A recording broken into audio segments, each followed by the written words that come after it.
Welcome to another deep dive. Today we're embarking on quite a fascinating journey, I think. We're peeling back the layers of a historical document that served as a really profound musical and spiritual cornerstone for a unique movement. We're going to delve into the Spiritual Hymn Manual, looking closely at specific excerpts from its pages. Our mission for you, our listener, is basically to unearth the foundational spiritual insights and also the rich historical context that's woven into this text. We want to give you a neutral, comprehensive overview.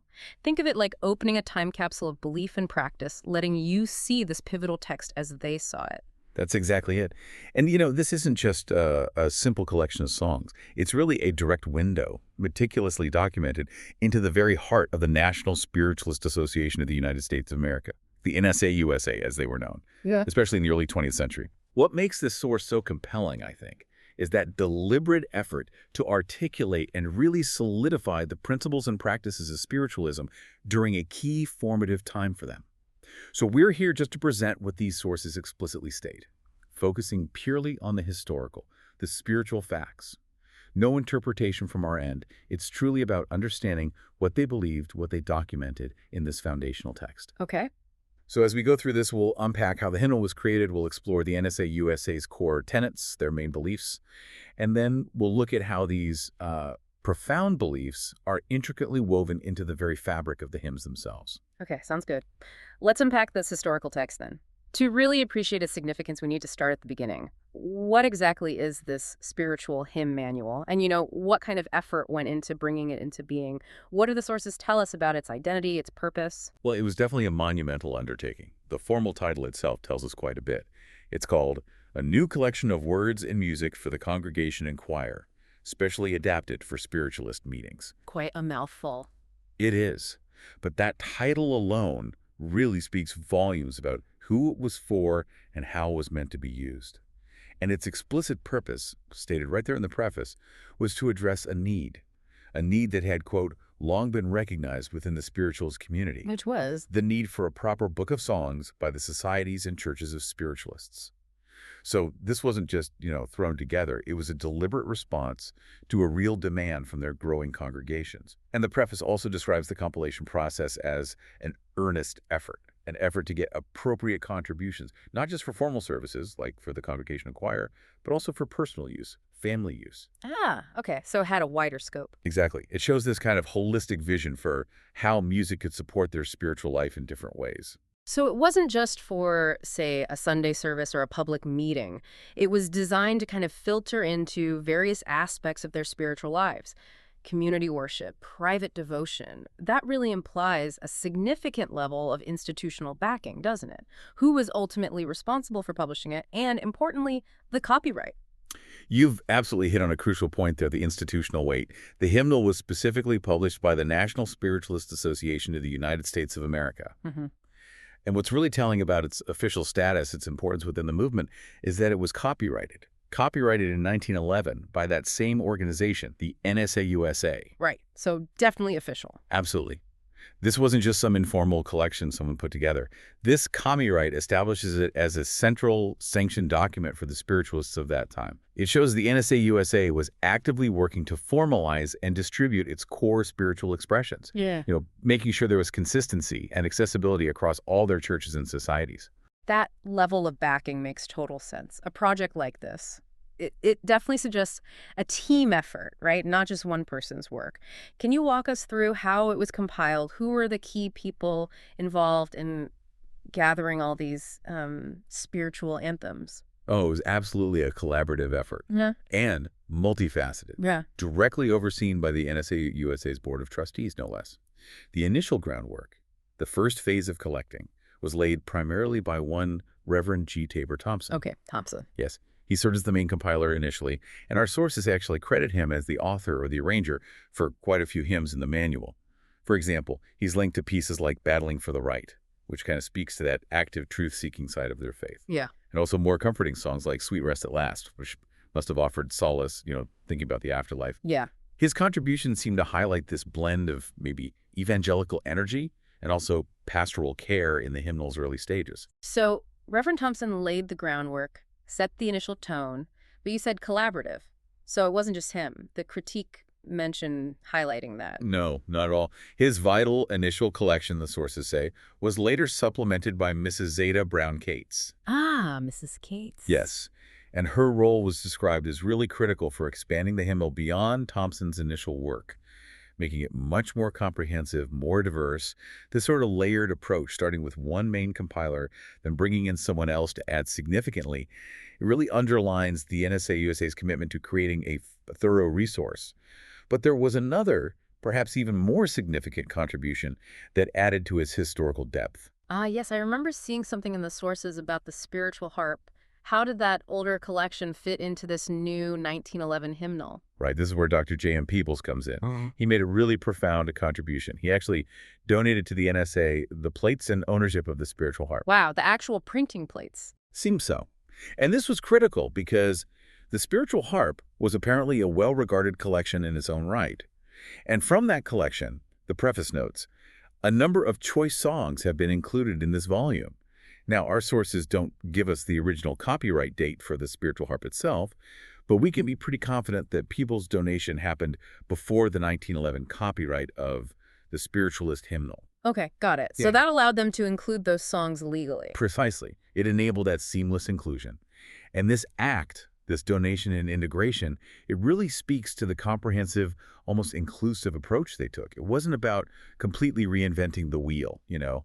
It was about honoring and bringing in established, maybe cherished spiritual songs to build something even stronger, more resonant for the whole spiritualist community. Yeah, that makes sense. Combining the old and the new. Exactly. This collaborative, multi-sourced approach isn't just about efficiency. It really gives us insight into the NSA-USA's dedication to building this comprehensive, widely accepted spiritual resource, drawing from the full breadth of spiritualist expression at the time. So beyond Thompson, Cates, and this donation of the spiritual harp, were there other sources contributing to make this such a big book? Yes, definitely. The hymnal also intentionally incorporated, and I'm quoting again, selections of excellence from other songbooks by spiritualists, and also a number of excellent contributions by individuals. So casting a wide net. A very wide net. This strategy meant the final hymnal was truly a vast and varied compilation. It drew from multiple existing sources and a whole range of individual talents. It really reflects this deliberate effort to gather what they considered the best and most appropriate music for their community, ensuring it resonated with a wide spectrum of spiritualist experiences and traditions, and probably fostered a sense of unity through those shared songs. That paints a really clear and detailed picture of how this monumental work came together. It wasn't just a compilation, like you said, but almost a curated reflection of their collective spiritual voice. Now, given its careful compilation and that 1911 copyright by the NSA-USA, it raises an interesting practical question about ownership, specifically copyright. What does the hymnal tell us about who owned a specific piece? Let's take, say, song number 3, We'll Never Part Again. Can we pinpoint ownership? We can, actually.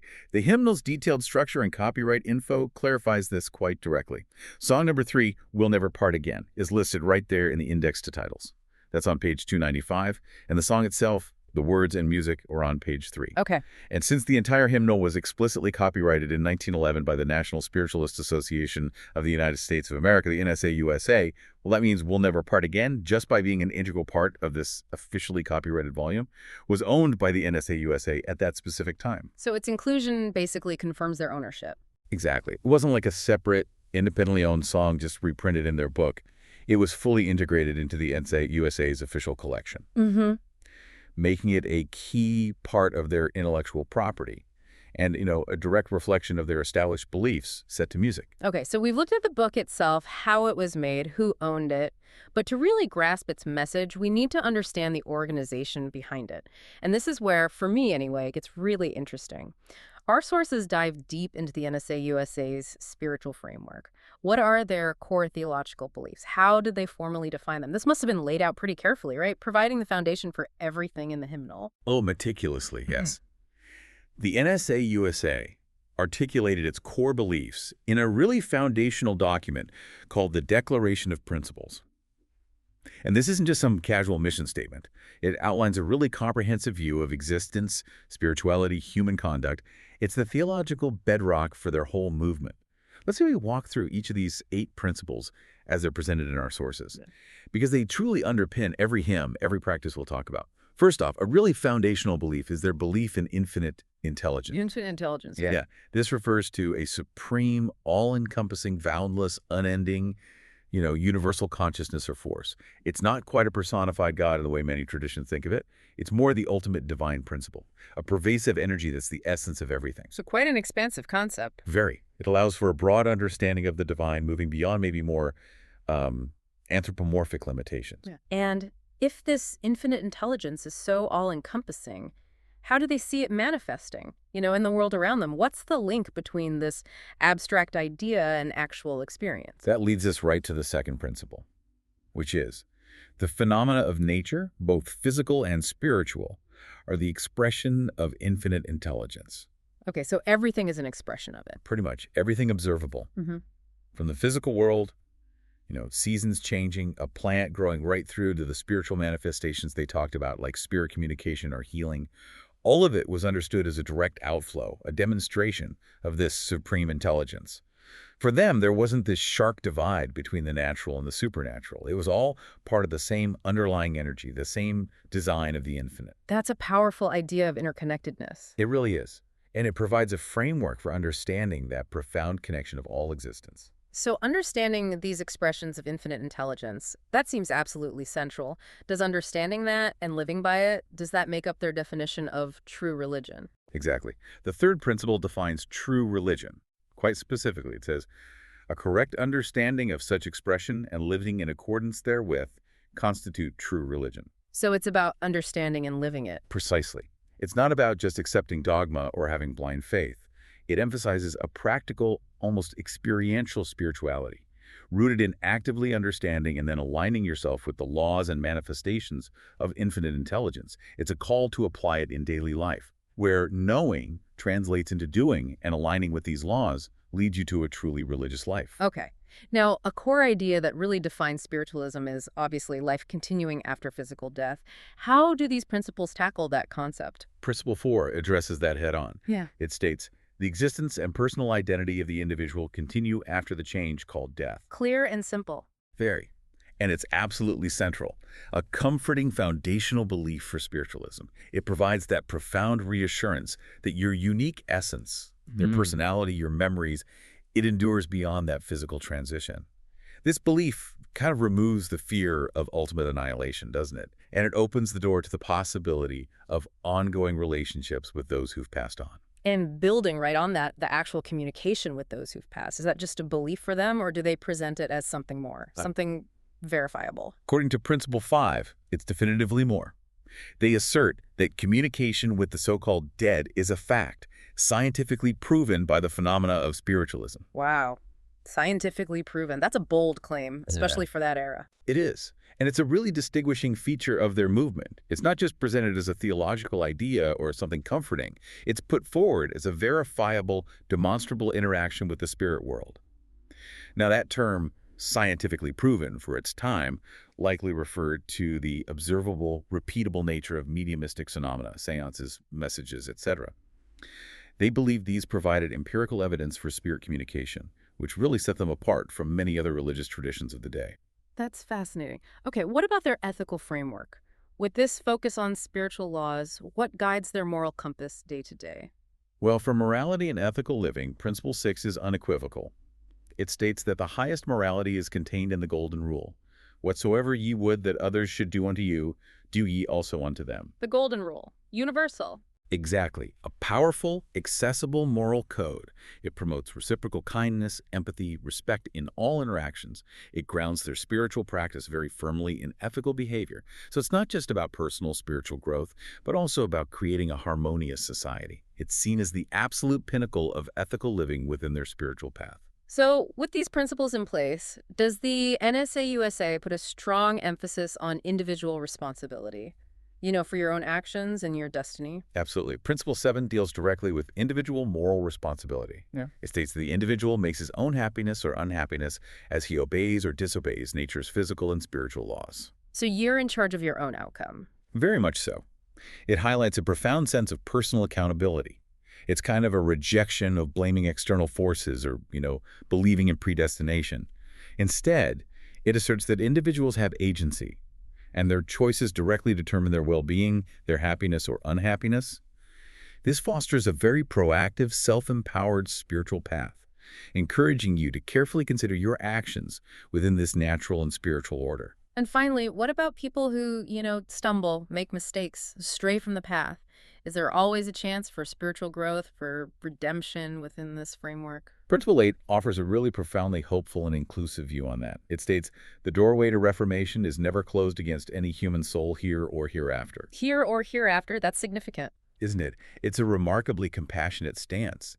It indicates a belief in continuous spiritual progression and redemption for everyone, regardless of past actions, earthly failings.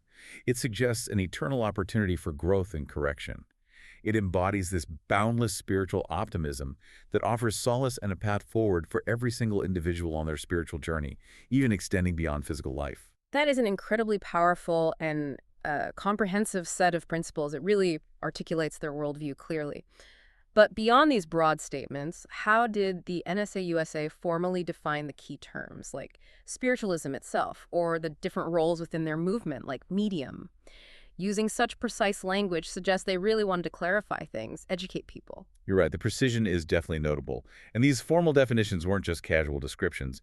They were officially adopted by the National Spiritualist Association through a deliberate process, on 2 specific dates, actually, October 9th, 1914, and then again October 24th, 1919. So after the hymnal was published in 1911. Exactly. Which indicates that even after the hymnal came out, the association continued to refine and formalize its theological framework. They were clearly seeking greater clarity and consistency, both for their own members and probably for the wider public trying to understand them. Yeah. So let's start with how they define spiritualism itself. It's presented as much more than just a belief system. It's defined as, and this is key, the science, philosophy, and religion of continuous life, based upon the demonstrated fact of communication by means of mediumship with those who live in the spirit world. Science, philosophy, and religion. That's quite a trifecta. It really is. This comprehensive definition breaks spiritualism down into 3 interconnected, equally vital parts. And this tripartite definition, it speaks volumes about their intention to legitimize their beliefs, not just as a faith, but as a whole system of knowledge and practical application. Okay, let's take those components one by one. How do they understand spiritualism as a science? Right. As a science, they said, it investigates, analyzes, and classifies facts and manifestations demonstrated from the spirit side of life. This highlights a distinctly empirical, evidence-based approach, at least as they saw it. For the NSA-USA, spiritualism wasn't about blind acceptance. It was about active investigation, almost like a scientific inquiry, seeking verifiable evidence through mediums, through phenomena of spirit communication, and applying methodical observation. Which was quite different from many traditional religions at the time. Absolutely. It reflected that modern spirit of inquiry. Okay, and then how did the scientific investigation translate into a broader philosophy? As a philosophy, it studies the laws of nature both on the seen and unseen sides of life, and bases its conclusions upon present observed facts. What's really crucial here is their emphasis on present observed facts. The definition explicitly says it accepts past facts only when sustained by reason and by results of observed facts of the present day. So not just accepting tradition blindly. Exactly. It reveals a dynamic, evolving understanding, one that prioritizes rational inquiry and integrates new observations with historical wisdom, if it held up. Their philosophy wasn't meant to be static. It was continually informed by direct experience and reasoned analysis, trying to bridge the physical and spiritual realms. And finally, how does all this become a religion? How does this understanding become a lived faith? As a religion, it strives to understand and desire to realize that everything in accordance with God's law is possible. This dimension points towards those ethical and spiritual aspirations we talked about, deeply integrating personal experience into their faith. It includes this profound realization, almost a personal testimony, that, and this is a quote, "the healing power has entered my being." So a direct experience of its power. Suggesting an active, transformative, empowering relationship with that infinite intelligence. It's not just about belief. It's about aligning with that intelligence to experience its practical benefits like healing, personal transformation. Okay, so that defines spiritualism itself. How did they then formally define a spiritualist? What did it mean to actually be a follower, engaging with these principles? Right. A spiritualist is defined quite comprehensively as one who believes, as a part of his or her religion, in the communication between this and the spirit world by means of mediumship, and who endeavors to mold his or her character and conduct in accordance with the highest teachings derived from such communion. So, belief in action. Belief in action, very much so. This definition is far-reaching. Being a spiritualist isn't passive. It's an active integration of these beliefs into your daily life. It emphasizes personal responsibility for your moral conduct, your character development. Yeah. And that development is directly influenced, guided by the insights they believe they received from spirit communication. It's a path of active participation, ongoing self-refinement. And absolutely central to that demonstrated fact of communication is the medium. What was their precise role according to this framework? The medium is defined as one whose organism is sensitive to vibrations from the spirit world, and through whose instrumentality, intelligences in that world are able to convey messages and produce the phenomena of spiritualism. Instrumentality, so like a channel. Exactly. They're explicitly described as the vital channel, the instrument through whom these unseen aspects of infinite intelligence can become discernible, interactive. Their unique sensitivity is presented as the key that facilitates communication, allows spiritual phenomena to manifest physically, bridging the two worlds, making the unseen accessible. And lastly, there was also a specific definition for a spiritualist healer, wasn't there? Which points to a very practical, applied side of their beliefs. Yes, there is. A spiritualist healer is defined as one who, either through his own inherent powers or through his mediumship, is able to impart vital curative force to pathologic conditions. Interesting. So 2 possible ways to heal. Exactly. It highlights 2 distinct avenues within spiritualism, either through some innate, natural ability to channel this vital energy directly, or by acting as a mediumistic conduit, channeling healing forces from the spirit world. This really emphasizes a practical application of their spiritual understanding. Using it to promote well-being, address physical ailments, it further demonstrates how their beliefs were meant to translate into tangible services for their community. Yeah. These detailed definitions really showcase the NSA-USA's systematic effort, to articulate and solidify the core components of their movement, both for themselves and for anyone looking in from the outside. Okay, so with that incredibly comprehensive understanding now of the NSA-USA's principles, their formal definitions, we can finally turn to the heart of our source material, the hymns themselves. How are these profound beliefs, these philosophical concepts, how are they translated and expressed through the music and the lyrics in the Spiritualist Hymnal? What critical role did these songs play, and what are the main themes that jump out from the content? Right.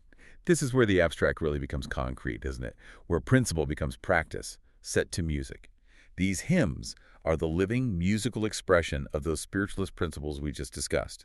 They serve multiple purposes, really. To unify and uplift people in worship, yes, but also to reinforce their understanding of the core beliefs, and to act as a practical tool, emotional, reflective for both community practice and that personal spiritual journey. And the overall feeling. The overarching theme, the feeling that just permeates the entire hymnal, is one of profound spiritual optimism, unwavering hope.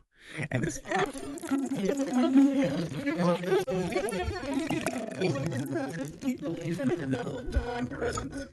infinite intelligence of El, and the ever-present guidance of angels, of loved ones from the spirit world, and this belief in the eventual triumph of truth, peace, and love in all realms. So, really quite hopeful music. Extremely. This isn't just a collection of songs, it's like a spiritual anthem of resilience and enduring connection. Let's try and break down some of the key themes then that come up again and again in these hymns, directly reflecting the principles we just went through.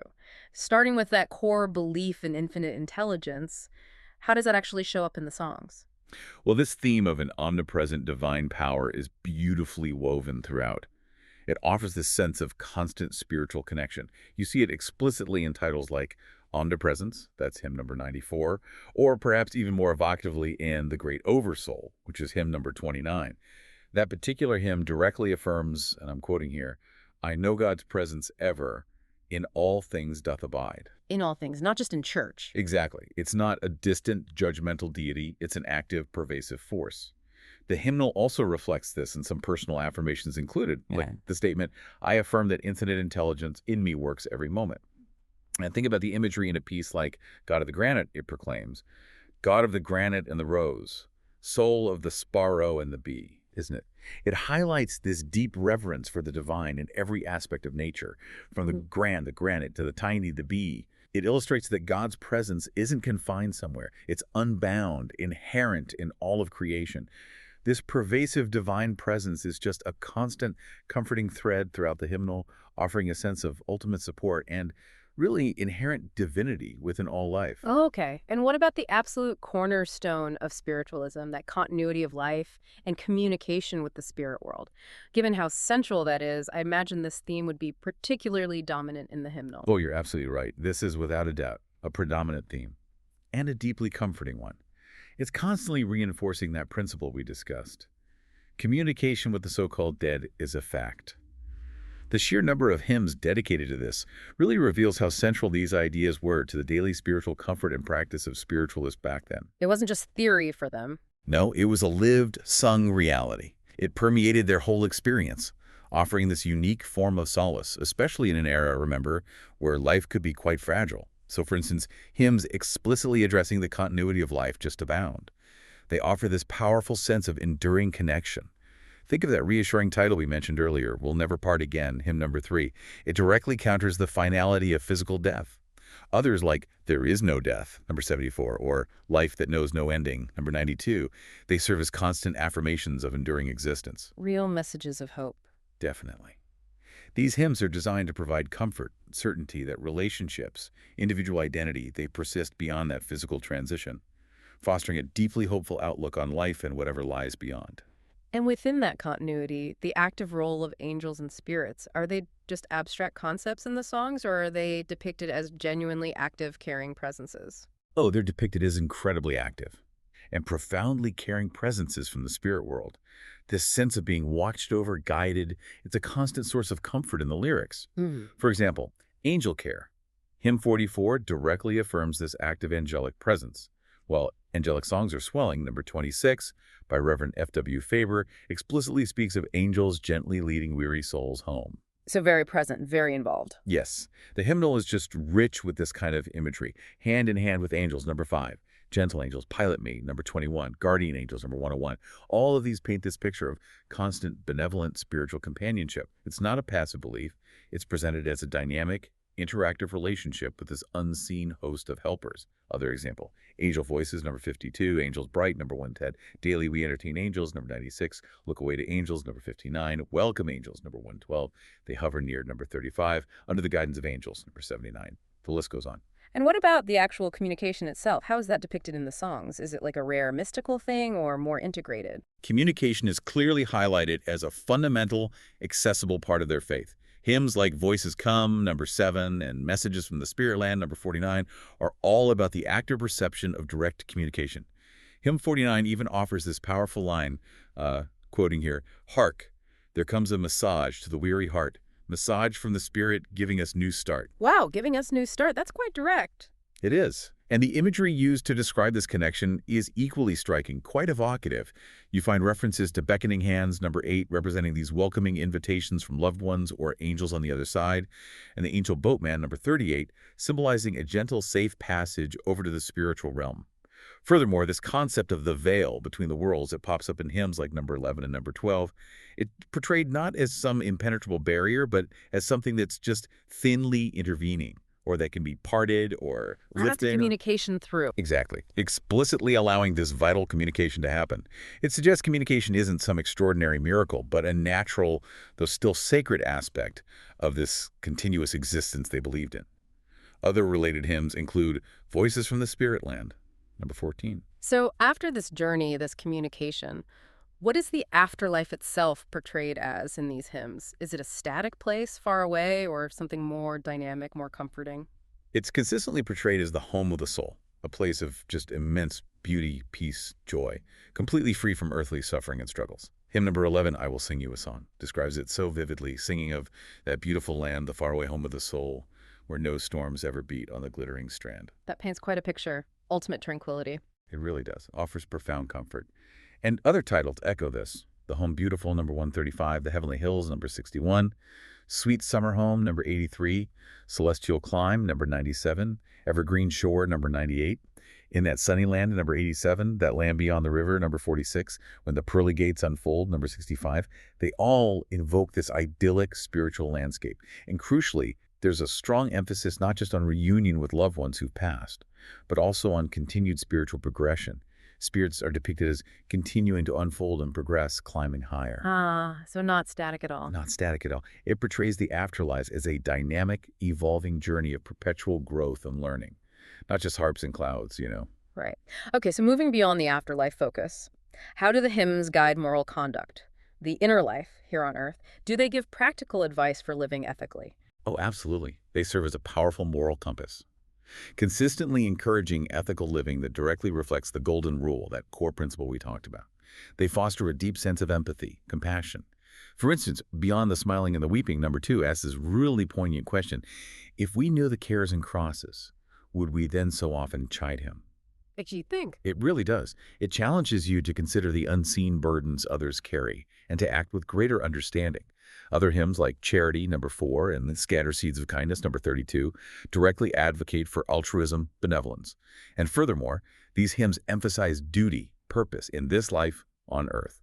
Your Mission, number 54, encourages people to contribute positively, even in seemingly small ways, highlighting that every action has spiritual significance. Hymns like We Are Builders, number 108, and Progress, number 99, they instill this sense of active participation in creating a better world, and individually and together. Others reinforce this, like Are You Helping, number 78, Young Workers, number 111, Destiny at My Command, number 100, and Reformation, number 116. A call to action almost. Very much so. And importantly, they speak to the pursuit of truth and righteousness. Truth Makes Free, number 133, and Battling for the Right, number 28, underscore the importance of seeking and standing for what's morally just. Hymn 33 emphasizes that truth is making mighty conquests in the world. Other related ones include Beautiful Herald of Truth, number 70, Rock of Liberty, number 60, and Wisdom Orders All Things Well, number 48. This active, ethical engagement on earth is seen as absolutely integral to your spiritual journey. Now, life isn't always easy, is it? And the early 20th century certainly had its challenges, rapid changes, uncertainties. How do these hymns address resilience, hope in the face of adversity? Do they offer an escape or a way through difficulties? That's a great point. They absolutely acknowledge life's challenges, sorrows, moments of darkness. They don't shy away from that. But they consistently offer these potent messages of hope and eventual triumph, rather than just escapism.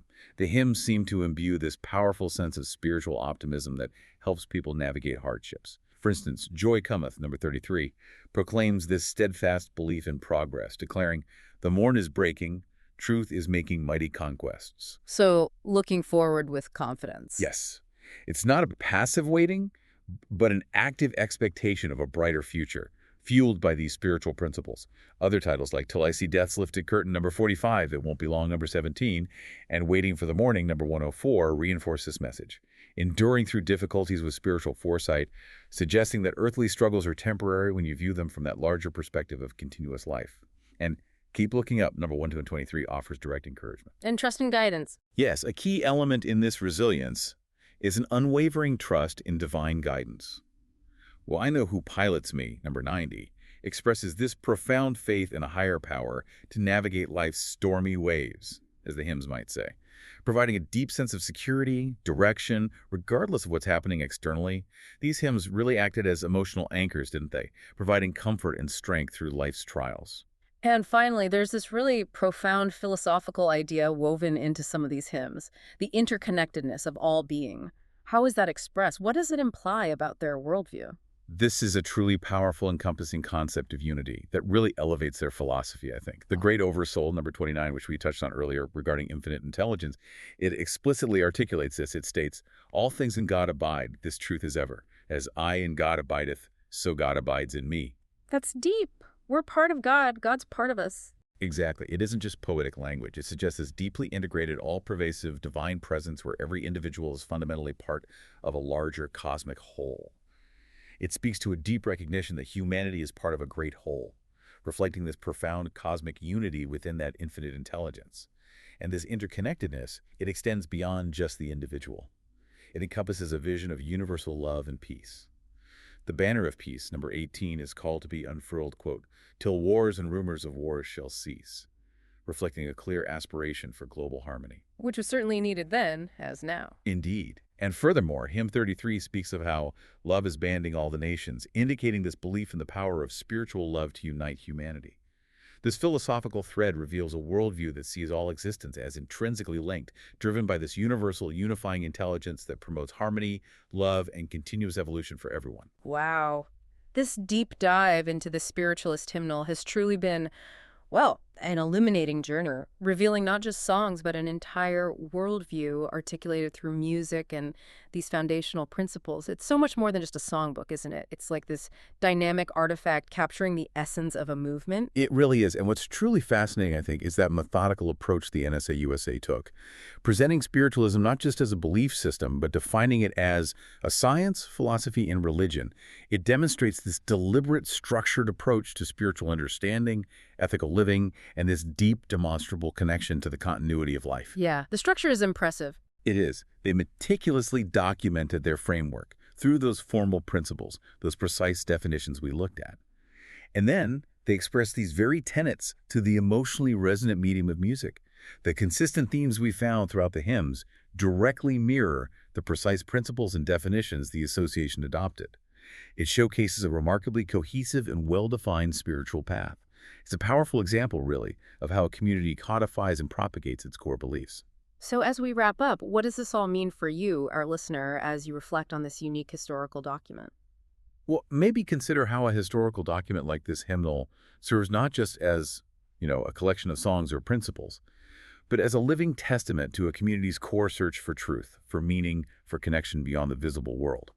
It takes these complex, often abstract concepts, infinite intelligence, mediumship, continuity of life, and defines them with remarkable precision, demonstrating this deep effort to legitimize and explain their spiritual experiences. Right. And this kind of begs a larger question, doesn't it? How do different historical groups, different cultures, through their own foundational texts, their creative expressions, how do they navigate and define their understanding of the unseen, the spiritual, that enduring human quest for meaning beyond the material?